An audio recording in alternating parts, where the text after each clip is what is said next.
Only touch greatness. What up? This is IceGirl, and I'm coming up on the next episode on We Only Touch Greatness podcast all day, baby. Keep going. Right. Prince, I got a good one if you don't. Oh yeah, I was just gonna tap into some of this music, man. Bang bang, man. Some of your music, the solo work. Ruthless. Also, I just want to put on the record with Bone Thugs and Harmony. We didn't talk about that. When I was signed to Ruthless, also I was in Gangsta Bitch Mentality. Bone Thugs and Harmony came in the picture. Eazy went and got them. What did you say? That was going to be my question about Bone. Yeah, he swooping him up, and Bone Thugs and Harmony came to LA, and they were out of control, getting kicked out every hotel, and I ended up Lazy Bone's my ex-boyfriend. We was in love, so yeah, y'all want me to go viral? Yes, yeah. Lazy Bone's my ex-boyfriend. That was my shit. Yes, he used to live with me at my apartment. All of Bone ended up having to come stay at my apartment because they didn't have nowhere to stay because they kept getting kicked out every motherfucking thing. So, yeah, Bone Thugs and Harmony came to LA, was staying in hotels, and I was their tour guide, taking them to go get weed, taking them to the motherfucking swap meet. And one time I had Busy Bone and Lazy Bone in the car. We driving to the motherfucking Slauson, and I don't know what the fuck happened. The police pulled us over and had us all down on the motherfucking ground with our backs behind our back. And I'm like, oh shit, Eazy gonna get me. I got these motherfucking Bone out here in the middle and South Central, the motherfucking ghetto bird. The helicopters had us, but they let us go. But Busy like, man, what the fuck? I'm like, I know, welcome to LA, but you know, I got them back to the hotel. But yeah, them niggas got jacked up with me in my car. But yeah, we used to just be driving in LA, getting weed, hanging out, thugging, because you know it's a process. They're recording. You know what I'm saying? It's like it's only so much you can just sit at a hotel. Motherfucker want to go somewhere sometimes. You know what I mean?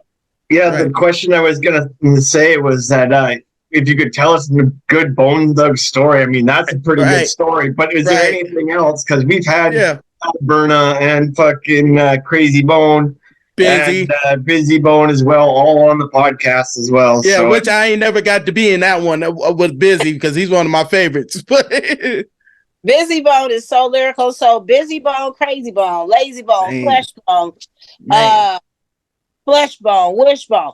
All of them are my label mates. Very much my homeboys. A big story about Bone Thugs and Harmony. I did a big birthday party for Lazy Bone at my apartment. He also had, I think it was Mo Thugs. He had some of his other artists that had flew out. We was deep in a motherfucking. I tried to surprise to give him a party. All of Bone Thugs came over there, and we played that song. Bang bang, gotta get down for my thing. Gotta get down for my thing. That's before that shit. It wasn't even out. We was playing all that shit, nigga. I played.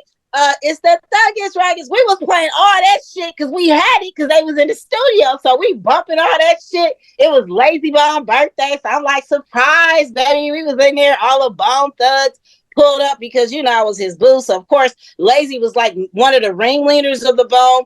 Crazy was there. All of them are the ringleaders. Like, it never was like one nigga follow one nigga. They all ran Bone. You know what I'm saying? Busy Bone, Wishbone, Flesh Bone. But, yeah, we had a birthday surprise party. But the fun part about that shit, we was playing that shit before it came out. That shit was fun to the motherfucker. I done had some times with Bone. I'm telling you, we had so much fun. And then they did a video shoot with Eazy E and For the Love of Money. I remember that video. I was about to ask that. Was there a shooting at that video? Like actual shooting? Oh, which one of those videos they had actually like had a shooting at that video? There you go. No, there wasn't no shooting at the Love of Money. It probably was a video scene, but no shootings. None of that.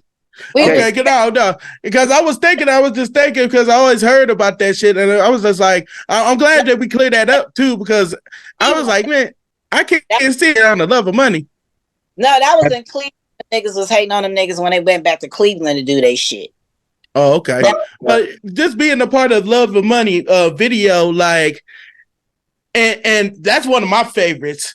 Like, because I always listen to Eazy's part, and then when he says "motherfucker," like, how dope was that? Like, what was your thoughts when you heard Eazy's verse? That was his signature. That was Ruthless. That was Eazy. That was the brand, as they would say now. Eazy-E branded us. He signature us. That was his signature. This is Ruthless. I created NWA. Now this is Bone, nigga. Straight up. Right. And while we're still on Bone, we got to send prayers to Crazy for sure. Yeah. Prayers to Crazy, man. I was so, my heart dropped. Like I said, they're like my brothers from another mother. All of them boys, I love them. Like, they're like, we got hip hop culture stories. We call ourselves the Chain Gang.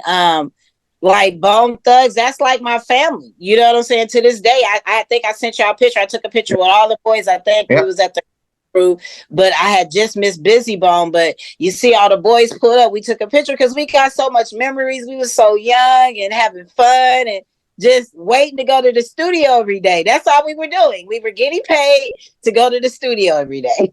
It was really ruthless motherfucking artists. We're gonna drop that picture. We'll drop the picture in right on top of that. Most definitely. And can you tell us? Okay, go ahead. Yeah, no, I was just gonna say, and you know,